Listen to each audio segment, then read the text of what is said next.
যদি তোর ডাক শুনে কেউ না আসে, তবে একলা চলো রে। রবীন্দ্রনাথের সুর অনুযায়ী আমি বলতে চাই, আপনার জীবনে যদি আপনার ডাক শুনে কেউ না আসে, তবে আপনাকে অবশ্যই একলা চলতে হবে। কিছুদিন পরে শুরু হতে যাচ্ছে এইচএসসি ব্যাচ 2025-এর পরীক্ষা। আর ওই পরীক্ষার মধ্যে আপনার ডাক শুনে যদি আপনার আশেপাশে কোনো ব্যক্তির কথা না শুনে, তাহলে আপনাকে একাই পরীক্ষা দিতে হবে। সুতরাং এই স্বল্প সময়ের মধ্যে আপনাকে অবশ্যই আপনার পরীক্ষার জন্য অনেক বেশি গুরুত্ব সহকারে প্রস্তুতি গ্রহণ করতে হবে। আসসালামু আলাইকুম everyone, welcome to our Barnali academy. আজকে আমি আপনাদের জন্য নিয়ে আসছি ফিনান্স অ্যান্ড ব্যাংকিং এর শর্ট সাজেশন নিয়ে, যেখানে থাকবে আপনি কোন কোন অধ্যায়গুলো এই স্বল্প সময়ের মধ্যে প্রস্তুতি গ্রহণ করলে আপনার জন্য অনেক বেশি উপকৃত হবেন। তো চলুন আমরা দেখি ফিনান্স ব্যাংকিং প্রথম পত্র এবং দ্বিতীয় পত্রে কোন কোন অধ্যায়গুলো আমরা এই স্বল্প সময়ের মধ্যে প্রিপারেশন নেব। আমি প্রথমে আলোচনা করব ফিনান্স প্রথম পত্র নিয়ে। এখানে তার শর্ট সিলেবাসের মধ্যে 5টা অধ্যায়ের কথা বলা আছে। তারা 5টা অধ্যায়গুলো কি কি দিল দেখুন। সর্বপ্রথমে আছে অর্থায়নের সূচনা। আমি এটাকে সর্বশেষ রাখলাম, এটা নিয়ে পরবর্তীতে বিশদ আলোচনা করতেছি। সর্বপ্রথম গুরুত্ব সহকারে আপনাকে করতে হবে অর্থের সমমূল্য। যেহেতু এই 5টা অধ্যায় থেকে আমার প্রশ্ন আসবে হচ্ছে টোটাল 11টা প্রশ্ন, যেখান থেকে আমাকে আনসার করতে হবে 7টা।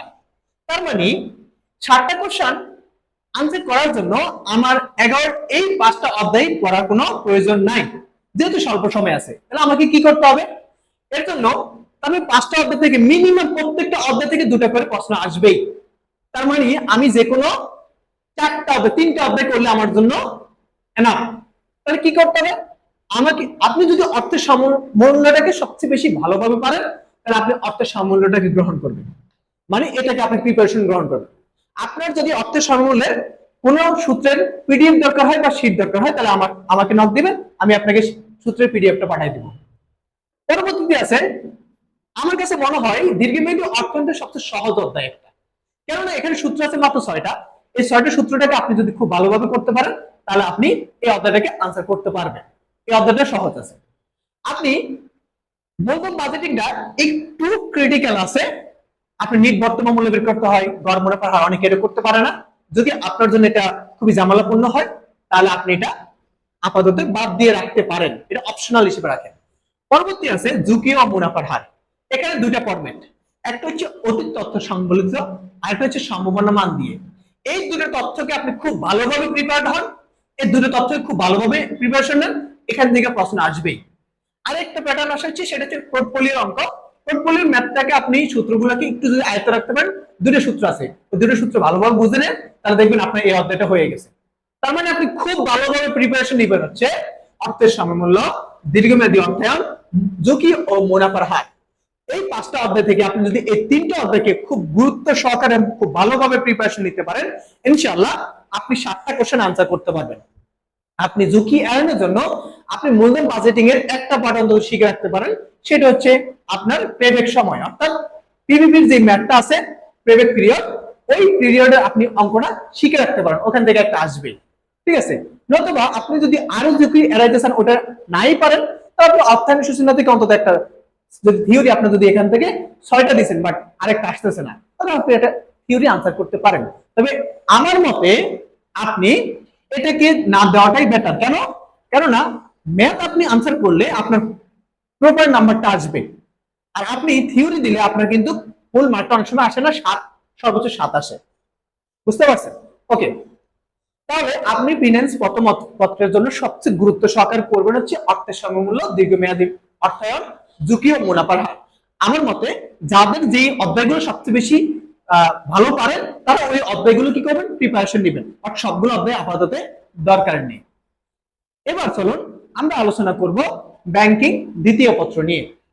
ব্যাংকিং দ্বিতীয় পত্র কিন্তু মোটামুটি ভালোই অধ্যায় আছে, প্রায় 8টা অধ্যায় তারা, কেননা ব্যাংকিং দ্বিতীয় পত্র অনেকগুলো অধ্যায়, তো যার জন্য তারা এখান থেকে 8টা অধ্যায় শর্ট সিলেবাসে দেওয়া আছে। দেখেন এখান থেকে যেহেতু 8টা অধ্যায় শর্ট সিলেবাসে আছে, তাহলে সেক্ষেত্রে আমরা কি করতে পারি? এই 8টা অধ্যায় থেকে আপনি যেহেতু এখানে সেম প্রশ্ন আসবে 11টি থেকে আমাকে 7টা প্রশ্ন আনসার করতে হবে। তাহলে 7টা প্রশ্ন যদি আমার আনসার করতে হয়, তাহলে আমি কি করব? আমি পড়াশোনা করবো হচ্ছে কোন বিষয়ে? ব্যাংক ব্যবস্থার প্রাথমিক ধারণা, এই অধ্যায়টা ধরবো।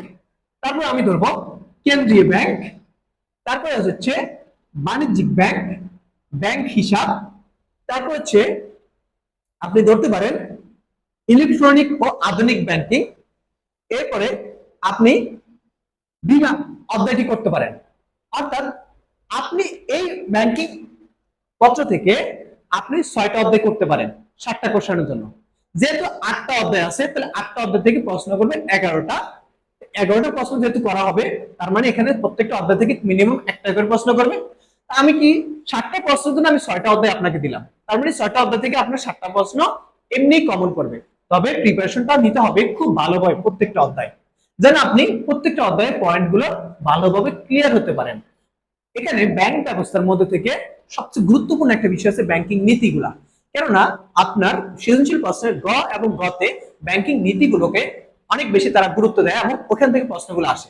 এবং ব্যাংকিং যে আঞ্চলিক ব্যাংকিং যে প্রকারভেদ গুলো আছে, ওই ব্যাংকিং প্রকারভেদ থেকে কিন্তু অনেকগুলো সৃজনশীল করা হয়। সুতরাং ব্যাংকিং প্রকারভেদ, ব্যাংকের নীতি, আর এখান থেকে বীমা সম্পর্কে মৌলিক ধারণা থেকে আপনি প্রত্যেকটা বীমা সম্পর্কে একটা ধারণা নেবেন, দেখবেন আপনার সৃজনশীল প্রশ্নগুলো কমন করে যাবে। এরপর হচ্ছে ব্যাংক হিসাব থেকে কিন্তু অনেকগুলা প্রশ্নই কমন করে। ব্যাংক হিসাবটা সহজ আছে। বাণিজ্যিক ব্যাংক, কেন্দ্রীয় ব্যাংক থেকে অনেক সময় 2টা প্রশ্ন করে ফেলে, আপনি কেন্দ্রীয় ব্যাংকটাকে একটু গুরুত্ব সহকারে করবেন। এই 6টা অধ্যায়কে আপনি খুব গুরুত্ব সহকারে এই 6টা অধ্যায় আপনি ক খ সেই সাথে কিছু গ এবং গ এর জন্য পয়েন্ট গুলোকে খুব ভালোভাবে প্রিপারেশন নেবেন, তাহলে দেখবেন ইনশাআল্লাহ আপনি দি ব্যাংকিং দ্বিতীয় পত্রের 7টা প্রশ্ন প্রপারলি আনসার করতে পারবেন। এভাবে করে যদি আপনি এই স্বল্প সময়ের মধ্যে এই সাবজেক্টের জন্য, এই বিষয়ের জন্য আপনি যদি প্রিপারেশন গ্রহণ করেন, ইনশাআল্লাহ আমি আশা করি আপনি ব্যাংকিং এ, ফিনান্স এন্ড ব্যাংকিং এ আপনি খুব ভালো করতে পারবেন। সেই প্রত্যাশা রেখে আপনাদের যদি কোনো প্রয়োজন লাগে, আপনাদের যদি এখানে যে কোনো অধ্যায়, আমি যে কয়টা শর্ট সিলেবাসে যে অধ্যায়ের কথা বললাম, ওই অধ্যায়ের উপরে এবং বিশেষ করে ফিনান্স প্রথম পত্রের যদি আপনার কোনো সূত্রের শীট পিডিএফ দরকার হয়, তাহলে অবশ্যই আমাদের পেজে নক করবেন। আমি ইনশাআল্লাহ আপনাদেরকে প্রত্যেকটা অধ্যায়ের সূত্রের পিডিএফটা আপনাদেরকে পাঠিয়ে দিব। সেই সাথে কোনো অধ্যায় সম্পর্কে যদি আপনার বিশদ আলোচনার প্রয়োজন পড়ে, কোনো কিছু জানার প্রয়োজন পড়ে, আমি ইনশাআল্লাহ আপনাদের সাথে হাজির হব। সেই পর্যন্ত ভালো থাকুন, সুস্থ থাকুন এবং বর্ণালী একাডেমির পেজটাকে ফলো এবং শেয়ার দিয়ে আমাদের সাথে থাকুন। সেই সাথে এই বর্ণালী একাডেমি নামে আমাদের ইউটিউব চ্যানেল আছে, সেটাকে সাবস্ক্রাইব করে আমাদেরকে সহযোগিতা করুন। ধন্যবাদ সবাইকে।